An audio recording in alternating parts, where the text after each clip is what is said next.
To QI, the show that knows that it knows nothing. Tonight is a litter of landmarks, learning and larceny. And joining me are the larksome David Mitchell, the laudable Colin Lane, the ladylike Joe Brand,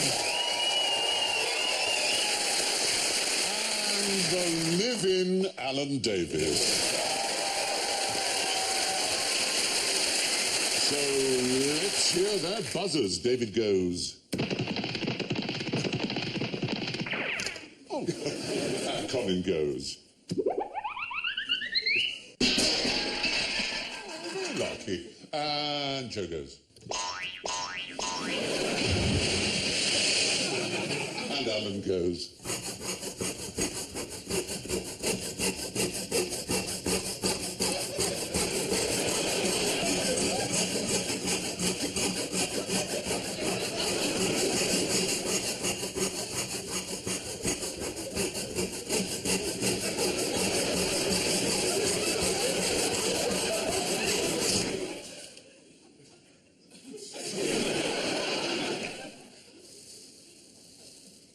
That's it.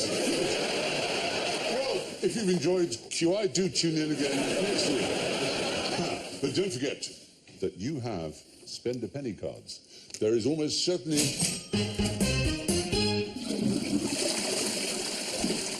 going to be a question that is lavatorial. And if you spend a penny, when I ask the question, you get extra points. What about if we actually want to go through the recording? You should find a little bottle and funnel underneath. Anyway, now, last question first. Actually, why don't you do some of the work for a change? You can talk about one of two things. One is, what about the death of the last American Civil War pensioner, or the last thing you'd like to see on the London Underground? Choose. Go. The last thing I'd like to see on the Underground is a dying American Civil War. Well, that would put it all into one, wouldn't it? You're right. Just trying to make it easy. A dying American Civil War or a dying American Civil War pensioner? No, a dying American Civil War pensioner. Yeah, fair enough. If you can give me a date as to when you will be able to see the last pensioner. Well, it was in the 1860s. Well, it finished in 1865. Correct. You get a point for knowing the date at the end of the Civil War. Yeah. More than 100. And a lady as well. More than 100 years after that is unlikely. So I'm going 1962. Well, that's not correct. Oh, that's very... Because he'd have to have been a toddler during the American Civil War, and he might be 115. Well, we're talking about pensioners, not veterans. The last veteran to die, amazingly, died in 1956, aged 109. There he is, Wilson, his name was. And there's the toddler. There is a great-great-great-grandchild, I imagine. A lot of them did live well into the 20th century because they were teenagers during the war. So he was the last veteran to die. But pensioners received a pension from the United States government because of their fathers. They would still get a pension. So it might still be ongoing then? Well, that's the answer. Still alive.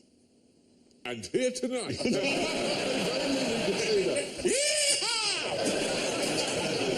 It's only $876 a year, but it's still a pension.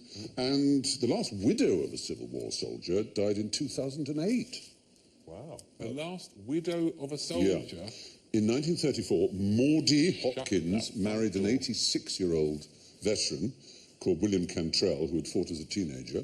How old was Maudie Hopkins? Well, she was pretty old when she died, but... no, when she got married. Oh, she was young. Very young. Really? She was a toddler. Alberta Martin died in 2004. She married age 21. in 1927, an 81-year-old Confederate veteran who died in 1931. She then married his grandson. That's rather peculiar, isn't it, to marry the grandson of your husband? How would you feel if you were the son, though? Yeah, She skipped a generation. She was 21 and she married... Yes, step-grandson. I see. It would be odd if she married her own grandson. Right. So pretty surprising that these things can be that close. I remember my father said that he remembers as a boy listening to Sibelius, the Finnish composer, talking on the radio, and he spoke about how when he was a boy, he had a music copyist who was an old man who'd been a copyist to Beethoven. My father listened to him giving a radio talk. That's pretty amazing. You don't have to go that far back to touch. Anyway, On a TV show once in England, I sat 2 spots away from Alan Davies. that's a connection that you're going to boast about in years to come, isn't it? Yeah, it's pretty incredible. Yeah. And he played with his pen for the whole programme.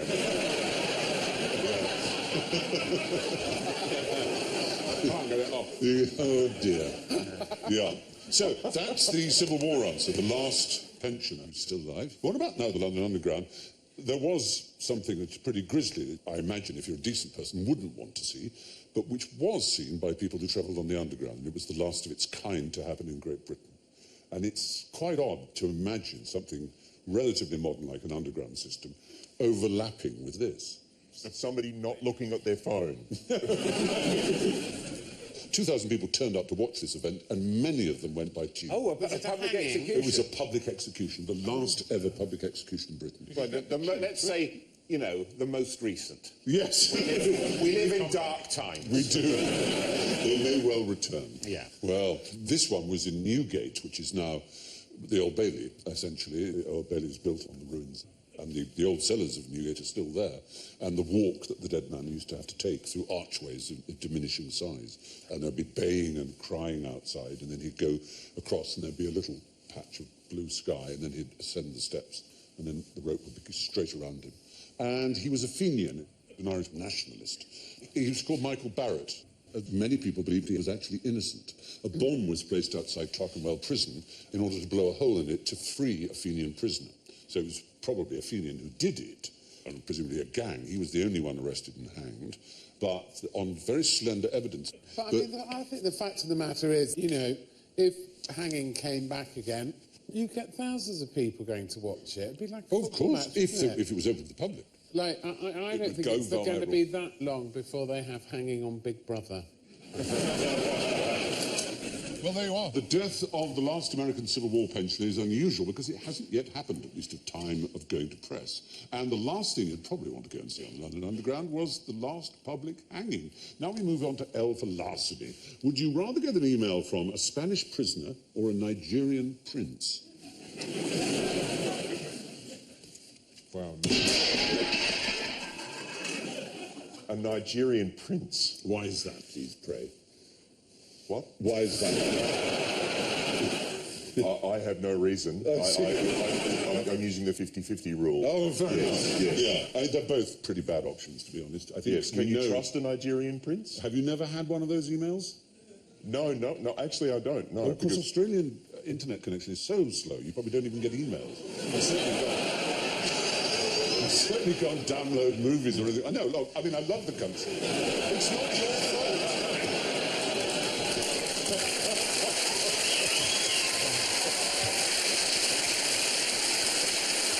Listen, He's only going over there because that's the only place he can get Wi-Fi. it's not your fault. I love the country, but I do love so much to hang shit on it. As much as I possibly can. Yeah. I had a letter from a Nigerian person and that said, ring this number, and the number was in Spain. So what about that? And it went to a house where I no longer lived, addressed to the person who owned it before I owned it. That's pretty weird. Saying, you have won €4 million or something like this. Yeah. Ring this number. So I rang the number and I said... Why did you ring the number? Because, what if it was true? And I said, the person, I just wanted you to know that the person you've sent this to doesn't live here anymore. I don't know where he lives. And how did they respond? They said, oh, well, according to the terms of the win, the winnings can be passed on to the next owner of the house. Oh, well, that would be me. So this is beginning to sound like a scam. And then he said, in a really thick Nigerian accent, with feigned indignation, how dare I suggest such a thing? And I said, well, then, send me €4 million forthwith. He said, well, I'll need your bank account details. So, Sonny Jim, and that was the end of that. Yeah. There's some people do actually string them along. They're called 419 baiters. You bait them by pretending that you're really interested, and you waste their time. And it's called 419. Does anyone know the reason why 419 is attached to it? No? It's because under the Penal Code of Nigeria, 419 covers that type of fraud. The Penal Code of Nigeria. No.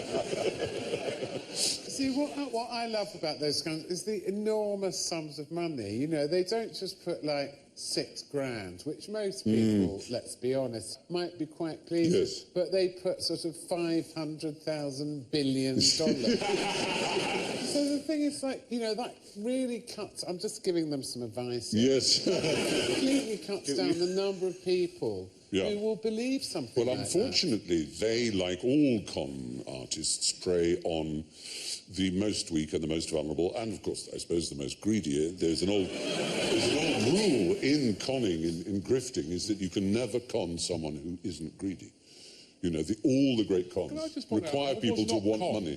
No, you weren't conned. That's right, you weren't. I was just curious Yeah, to see this person I wasn't referring to I thought I might get some material out of it. But The only way I could make it funny was by doing an appalling Nigerian accent, which is and apparently that would be racist. inappropriate. This you must not do. That wasn't it, for example. No. The one of the things Nigerians do, which is very pleasing, is they put the stress in very odd places on English words. So I am not in that category, they will say, things like that, which I find very endearing. I hope that's not patronised, it's not meant to be. But they use deliberately. Australia, Nigeria. I'm patronising to everyone in equal measure, I assure you. Excellent. That makes me feel so What much would you better. say? It's a scam. So, nice one. They deliberately use spelling mistakes and bad grammar. Why would they do that? To attract Australians. Well, basically right. You've got it.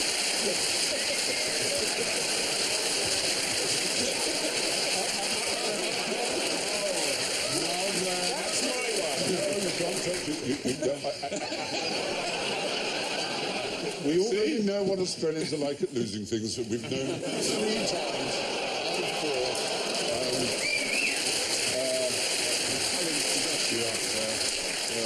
What's the most recent result? The most recent, 3 out of 4 we'll take, Yes, happily. yes. But the reason, sadly, that they tend to use deliberately bad grammar and spelling is to get rid of people who will spot it and think, oh, this is not real. It's obviously not from a lawyer.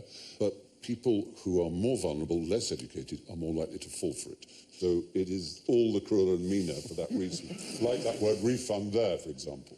It's really, really cruel, like all cons of that nature. Reform. Yeah, exactly. Have you had the one where you get an email supposedly from a friend saying, Yes. oh, I'm stuck in Malta? Very much so. I always send money to Because that. actually I got one from a client and he really was in trouble and I thought it was a scam and he died. But, you know, you can't win them all. That's not true. No. Now, the first part of the question was about the Spanish prisoner. Does that phrase mean anything to you? Does it ring a bell of any kind?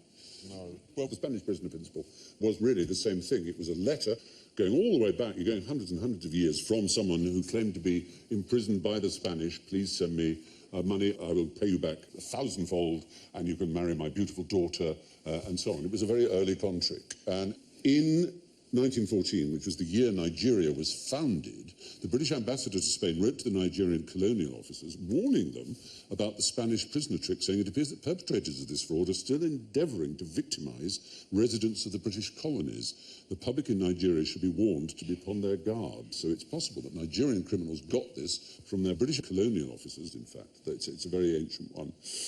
Now, how do you turn a camel into a mule? Chop its hump off. Well, it would turn it into a camel without humps. Well, great that you should know that. Slightly dodgy that you should know that, but charming. Who was it? What they said? Who was it who just shouted cocaine? Yeah. Maybe just, you know, they want some cocaine. Yeah. Get to the point halfway through a show. You need a little bit of a lift. We've got waiters going around with all sorts of hard drugs. You read there's so much cocaine being used in Britain that it's in the water supply. Goodness me. Yes. And ibuprofen as well. Oh, do you? Yeah, water will numb you and excite you. Very extraordinary. Yeah. I knew about banknotes. That's true of banknotes, isn't it? There are banknotes in the water supply. No. It's all very complicated. Well, there was a little hint shouted out there. So when we used the word mule. Drug mule. A drug mule. So how do you train a camel to be a drug mule? Just put some cocaine on its back and send it off into the desert. Yes, but how could you be sure where it was going? You'd want it to go where... Give it a compass. Well, sort of. This is L for learning. What you do first is you take the camel on the journey you want it to learn, which could be a very, very long one, all the way, say, from round about the Red Sea or London to Birmingham. All the way to Morocco. Right across the and it desert. only needs one go. Well, you do it to without feeding it at all, and you only feed it when it gets to the end. So it kind of remembers this long journey. Yeah, I'd bloody remember that. Exactly. Wouldn't we all? So then what you do is you take it back to the West Africa where you get your drugs in, you load it, you have nothing to do with it then. You then get a jeep or a plane to Morocco, and the thing will make its long journey. You sit in the hotel drinking beer and wait for it to come, and it will arrive at the place you last left it. And there's something sad about that. It is very sad. It's very loyal and very good. So the camels take responsibility if they're caught. Well, there's no one else to blame, is there, except the camels. So all we need now is to train camels to, you know, check in to airlines. Yes, to all. Because what you really want to smuggle drugs to is rich Western countries. You're only a few miles from Spain, and Spain is, you know, a big distribution point for these drugs. So I think that's the point. And camels can swim.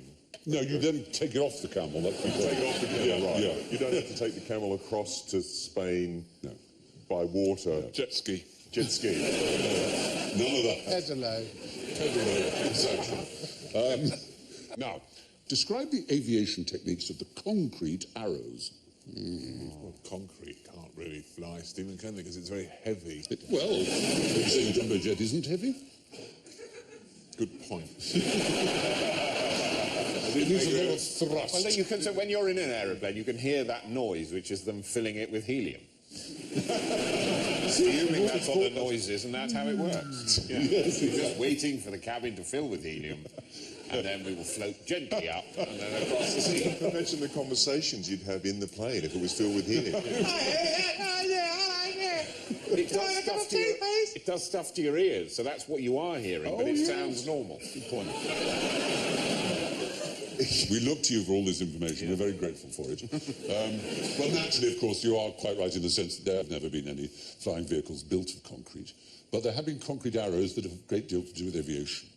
And we go back to the early days of aviation in a country that was expanding perhaps more rapidly than any economy has ever expanded, and that was the place... America. The United States of America, yes. And there's a large landmass, and they had arrows to show the way across it? Well, yes, they had...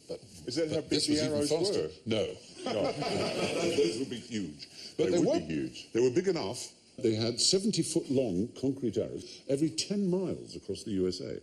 And there's one that still exists. In 1933, they stopped the program because radio advances and so on had meant they were unnecessary for navigation. But before that, they really needed to find a way that aeroplanes didn't have to dive down into towns to look and see where they were, which before that... for direction. Yeah, basically. Down along the high street. Where am I? And what was common was that the towns would actually paint the name of the town on a large roof. Is that what those big... You see roofs with T's written on it? Maybe. Is that for pilots who fancy a scone? T's, but no airport nearby, sorry. But there, yes, the arrows, straightforward, really simple, and it worked. Speaking of things visible from the air, can you imagine something that the French made visible from the air to try and win the First World War? Or at least to try not to be utterly crushed by the First World War? Was something for the German spotter planes to see? Yes. The fake Not weaponry or something like that? A Wooden great tanks or something? big baguette. It was a fake something. Fake Eiffel Tower. Well, and more. Fake guillotine. Fake Paris. Paris. A fake Paris, Fake Colin. Paris. Well done. Finally. Finally. Come on, Opie, come on. And now you've had the pleasure of a whole audience being patronising to you. Come on, Ozzy, come on. Yes, you're absolutely right. The French were very worried as bombing technology was improving towards the end of the war that Paris, their beloved Paris, was going to go up in smoke and all the wonderful buildings. So 15 miles to the north, on the stretch of the Seine, they built lots of buildings, including a Gare du Nord, and even moving lights to suggest the railway tracks and other such things. Unfortunately, it was never completed because they only had the idea in 1918, and by November, of course, the war Was it to scale? over. From the air, yes, I think it was. Not like that London in Legoland. No, not like that. They didn't get people over from, like, Hollywood over to build it for them. You'd think they should have done. They Or did. magicians like Mascalan, who did the famous camouflaging of the Suez Canal and things. Didn't he also do the fake army in Kent? I mean, he claimed, actually, Mascalan, he claimed rather a lot that now people think he probably wasn't responsible for. Speaking of magicians and flying, you know, before, did you know that Houdini, he made the first powered flight in Australia? Oh, we didn't know that. Yes. He went to Australia specifically knowing that no one had ever flown there before, so he could be the first. He was That's right. Sort of blowing Oh, he the was world. that. He was a total showman, yeah. I did a run in a theatre in Broadway, which was the theatre where he did his famous elephant trick, and it has the deepest substage, as they call it, the deepest area under the stage imaginable, because he kept 2 elephants there. And it's called the Belasco Theatre, and it's absolutely fantastic. They weren't still there, though. They weren't still there. There's a theatre in Newcastle, Theatre Hall in Newcastle, which under the stage has... It's actually a replica because it burned in the 80s, but all the old Victorian wheels and ropes and pulleys, so you could have moving floors and you could have a Fabulous what they stage used of to do. Grand National on a moving revolving stage. But all of that stuff was all run by sailors. But one time they were running such elaborate stage work in that theatre that 190 crewmen were working under the stage, God. using the rigging and doing all that stuff. Yeah. Well, you should ask someone if you're interested in that sort of thing to go around the Theatre Royal Drury Lane as well, because that not only has fantastic mechanisms, but also was on the steam main. People forget that London was on steam in the same way that it was on gas and is now on electricity and on the broadband, as it were. How do you spell that? Broadband. Yeah. B-R, Yeah, that's broadband. I'll write it out for you, upside down. Now, from flight to fight, which military leader does this mighty Norfolk oak commemorate? Yes, Joe. Nigel Farage.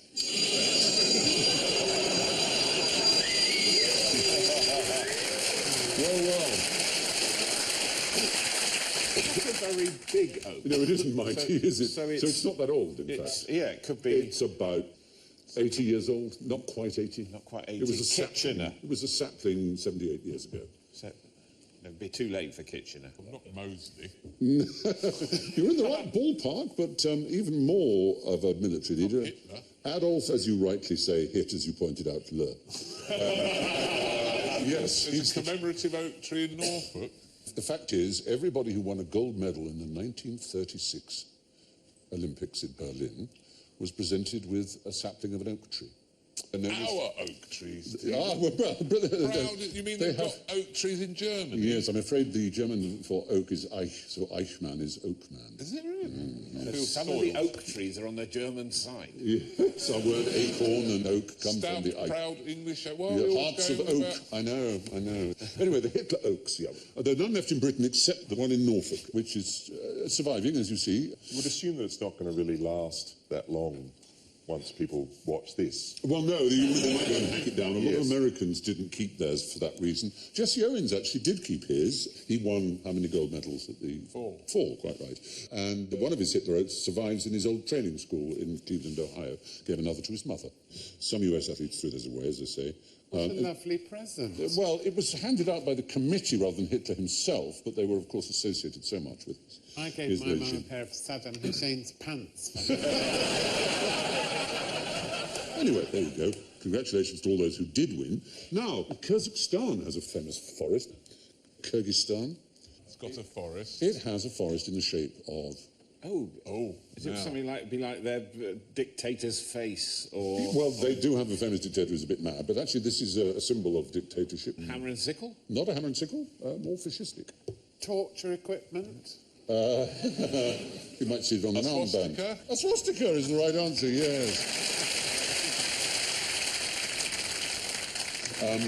I don't quite know how it got there. They think it may be German prisoners of war who planted it as a little trick because it was only visible from the air. But there is a better known one from the air, which is in perhaps what you might call its country of origin, although you could argue that the swastika, of course, is an Indian symbol. Is it in the Black Forest somewhere? It's in Brandenburg in Germany, which is in Prussia, and there it is. It only really expresses itself because it's larch trees as opposed to the trees around it in the right time of year when the larch trees go yellow. And they think it was planted in the 30s by enthusiastic Hitler youth members.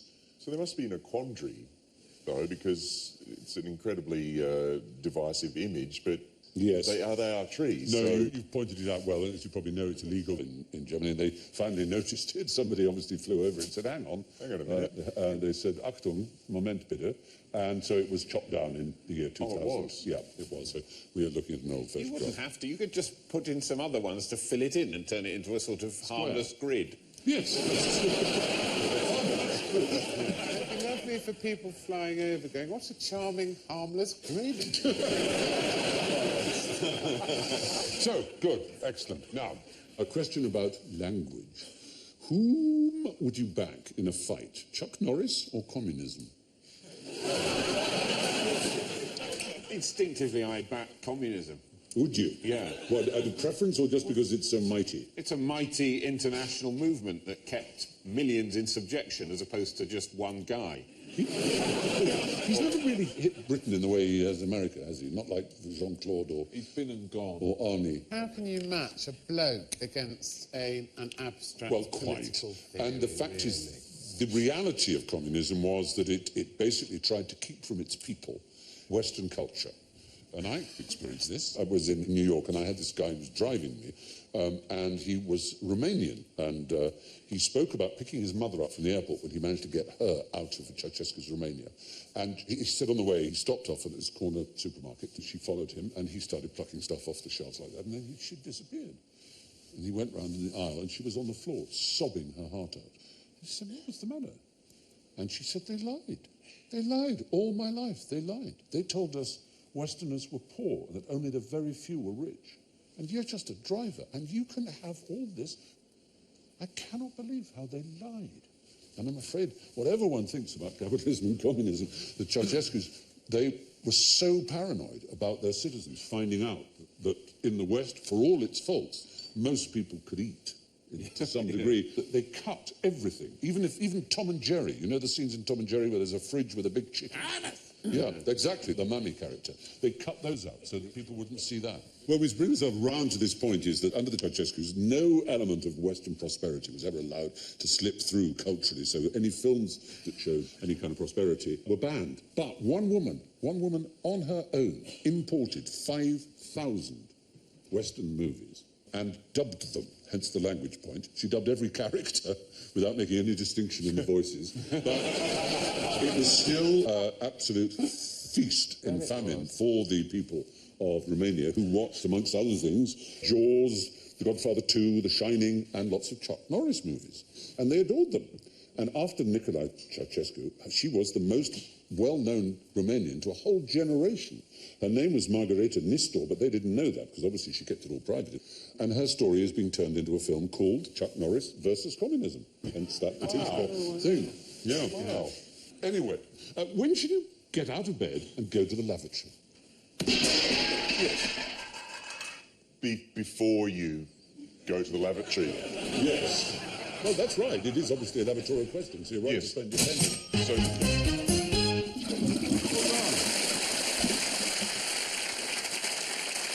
So, yeah, the spend a penny points are available. I used to say, when should you get out of bed before you go to the lavatory? It seems a very strange question, doesn't Well, it? every time, really. Yes. Now, we're going into the land of fairy tales here, and it's one of the rather bizarre 1870 tellings of what was already, by this time, nearly 1,000 years old as a story, and that's the story of Little Red Riding Hood. And 1870, you think, is nice Victorians, and there's a little Victorian girl in bed with the wolf. Now, this is how it goes, and please don't blame me. After she gets to the granny's house, the wolf asks her to perform a striptease. What? And then tells her to throw her clothes into the fire, right? Once in bed, naked presumably, with a wolf, she realises that the wolf is not her grandmother, in front of whom she would be perfectly happy to do a striptease and burn her clothes. But when she was clothed, she would have realised. But Once in bed, I think, Once is the in point. bed. She felt the fur. She knew her grandmother wasn't furry. Yeah. So to get away, she begs to be allowed to go to the lavatory. Right? This is in an 1870 version. I promise you it's true. The wolf urges her just to have a dump in the bed. But she insists on going outside, then runs away, her life saved by her good manners. In the first... It's not really la-di-da, man. No, is it? it's pretty basic. I see. Well, won't have a shit in the bed. The first person to collect these fairy tales, the best known collector of them, was a Frenchman called, the Mother Goose Rhymes and other such things, was Charles Perrault, and he collected Little Red Riding Hood, in which she falls asleep and nothing happens there after she's fallen asleep except she's eaten by the wolf. That's it. It's just a moral tale. Don't fall asleep in front of wolves. It's not very interesting. But early proto-versions are quite extraordinary. There's one in the 11th century called The False Grandmother, where it's not a wolf but an ogre who hangs up the grandmother's intestine, having eaten the grandmother, to use as a latch string on the door. When Little Red Riding Hood arrives, she eats Granny's dismembered teeth and drinks her blood by accident, mistaking them for food. for Granny's delicious Bloody Mary that she always... But if you actually were to encounter a wolf in the wild, would that be a cause to run away? Oh, well, you're probably not. I mean, in general, the advice with wild animals is sort of terrifying, in that you're supposed to, if you run away, that'll make them really angry and they can catch up with you. So you've got to make yourself look enormous but not threatening. Or you make a loud noise quietly, or, Just make sure you get it right, though. That's What do you know the thing exactly? with Just each animal. definitely remember this pamphlet. In the case of the wolf, all you have to do is remember that it's a pack animal, so if you come across one, it's going to be the one that runs away. Right. It really is not going to attack you. And if it's a pack of wolves... If it's a pack of wolves, you've been warned by some severe howling and you're an idiot and you deserve to be eaten. We only hope you haven't passed your genes on in your Wind of Darwin award. you could confuse the wolf and go to the toilet. That's true. And just see what it does. I'm sure there is one animal you're supposed to do a shit, and that terrifies them or makes a smell that confuses them and it thinks you're their mother or something. The human animal, I think, if you're faced with a pack of humans and you do a shit, they will run away. Very good way of keeping... Yes. That's what I've found, anyway. It's a very good way of keeping a double seat on a coach. Yes. Another children's story that originally was pretty dark was written by, see if this will help you, Carlo Collodi. Does that help? Someone in the audience wanting to shout out again? Go on then. Pinocchio is the right answer.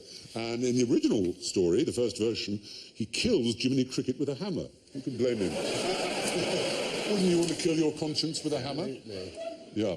Later, he's robbed and beaten and has his legs burnt off, and eventually hanged by a cat and a fox for being smug. That's me in trouble. Cinderella, they cut her feet off, don't they? Or the ugly sisters cut their feet off so they can get the stumps in the slipper or something. Right. They do. Yeah, that's right. All these stories are pretty it's grim. They are. Oh, grim, literally, of course. Now, let's see how good your history is. Who can you see here? Let's have a look. It was filmed in 1902. Who's the august gentleman in the beard? Is... George V. No, isn't it? It's Edward VII. It looks exactly like Edward VII. Yeah. On the other hand, it isn't.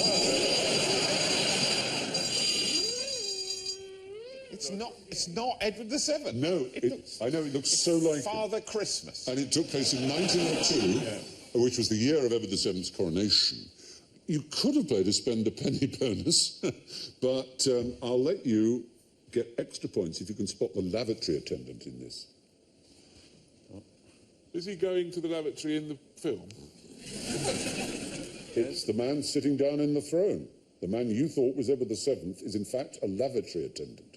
He doesn't look so much like Edward VII. No, that's because he's in profile now. I see. He did look a bit like him full on. It's not HD either, is it? No, it's not HD. It's the early days of cinema, and the early days of cinema were dominated by one nation more than any other, really, and they were... France. The French, yes, exactly, the French. And in 1902, a French filmmaker called Georges Méliès decided to film the coronation, but he wasn't allowed in Westminster Abbey as soon as they heard how loud the film camera was when it was being cranked.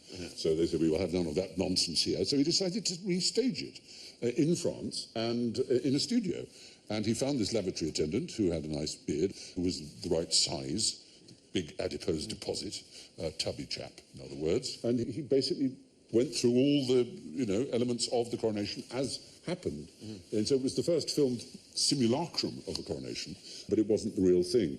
In fact, Edward was ill for the real day, so he was able then to go to England and film the carriages arriving and cut that into the footage. And so that was the only real part. The rest of it was made up. And What was the catering like? Probably wonderful if it was French, I should imagine. Yes. The film put to right the awkward fact that in real life, the Queen Alexandra, was quite a bit taller than Edward. That picture hides it as well. And it also shows bits of the coronation that didn't happen because some bits were omitted because the King had been rather ill, which is why he was late. What else? Oh, yes, the film went more smoothly than the real thing. In the actual ceremony, the very elderly and almost blind Archbishop of Canterbury put the crown on backwards. He then couldn't get up. Put it on at all. Laughing about. He also had to kneel down to swear fealty to the king, and then he couldn't get up again. So the king had to help him up. Well, that's what royalty should be, a blind Archbishop of Canterbury and a great big fat king who keeps getting terrible constipation and being unable to turn up at his own coronation. Exactly. But the film, you'll be pleased to know, was a huge success. Briefly made that lavatory attendant one of the most famous film stars in the world. In 1902, there weren't many to compare him with, but he was huge. He was one of the biggest film star of the world. Yeah, exactly. And the king saw it when it came out, and he enjoyed it hugely, apparently, according to a letter sent to us by Pauline Méliès, who is the great-great-granddaughter of the filmmaker. Thank you, Pauline, for sending us that. Do you think Edward thought it was real? He looked at it and thought, I think I've lost weight. Possibly. So, in the film, The Coronation of Edward VII, the man on the throne is a lavatory attendant. Now it's time for a bit of general ignorance, so fingers on buzzers, please. Where is the Duchy of Cornwall? Yes. Devon? No! You're right.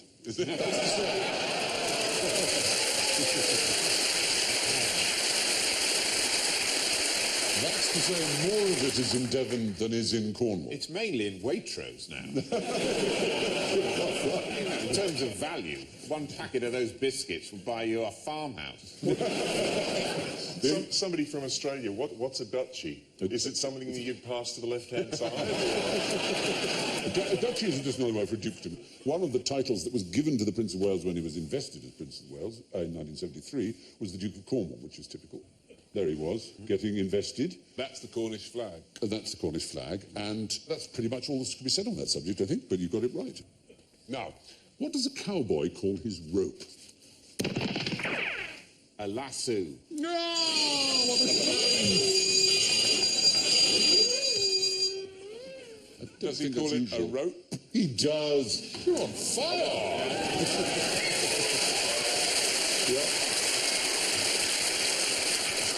Lassos and lariats and so on, if you use that word, it would be a dead giveaway that you are, like Billy Crystal, a city slicker in the world of the Wild West. They weren't invented in the Wild West, of course. Obviously, they've been used before. Ancient Egyptians used them to capture antelopes and wild oxen.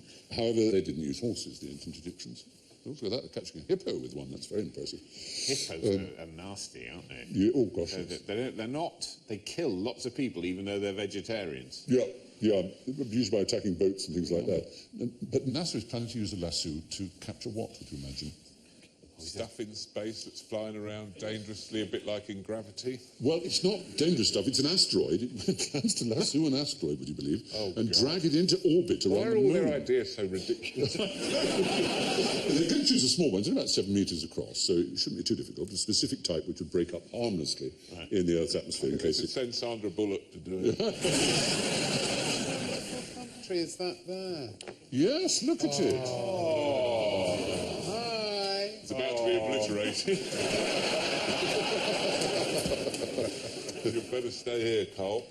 You can buy wonderful globes in Australia, can't you, where it's upside down, because there's no reason to suppose that's the Earth the right way up. You know, a spaceship approaching Earth could easily see Australia at the top. Which company makes the most tyres in the world? Goodyear. I had a very good year, thank you. No, not good year. Harry Hill used to do that joke. They used to play Bet Lynch and played, what's the character? Julie, Goodyear. What's her name? Yeah, not bad, thanks. It's like the, who's that Austrian racing driver, Nicky? Louder. Who is that Australian? Did you know that actress was stabbed? It's a sad story. That actress was stabbed. She was in Legally Blonde. Reese. With a spoon? No, with a knife. Oh, who's that actress who was in Friends? Courtney, what's her name? Cox. Courtney Cox. No, not lately. He's supposed to say. No, silly. Sorry, a good one to finish on, though. Yeah, very good one. So who makes the most tyres in the world? It's not Goodyear. A major tyre manufacturer. Dunlop. Yes, it's not Dunlop. Hand-cooked Firestone. Firestone, no, not Firestone. Pirelli. We get points. Yes, you'll get. Pirelli? Not Pirelli, no. Continental? Oh, audience Lego. gets the answer. It's Lego. Go, very good. Very good, aren't they? It sort of depends how you define a tyre, doesn't it? It does. Yeah. They're not pneumatic, it must be said, but Yeah. then tyres, pneumatic tyres, they're not there were that tyres safe. before pneumatic tyres. Well, there you are, on that interesting Lego note. That's all for tonight, leaving only the little matter of the scores. How interesting they are. I'm afraid to say, in a rather convincing last place, with minus 48, it's David Mitchell. And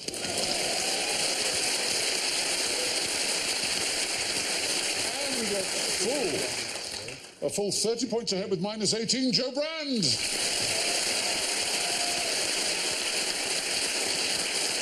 Most impressively skating on nul point, Alan Davies.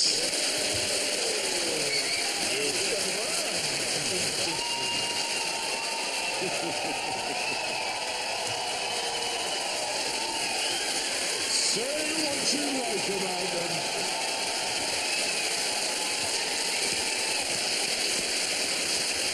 Every cliche proven. Bad winners, graceless, but unquestionably nearly always victorious. Our winner, Colin Lay. Yes. 2 points.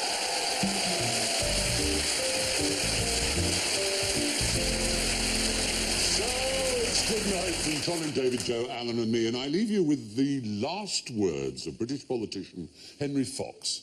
If Mr. Selwyn calls again, show him up. If I am alive, I shall be delighted to see him.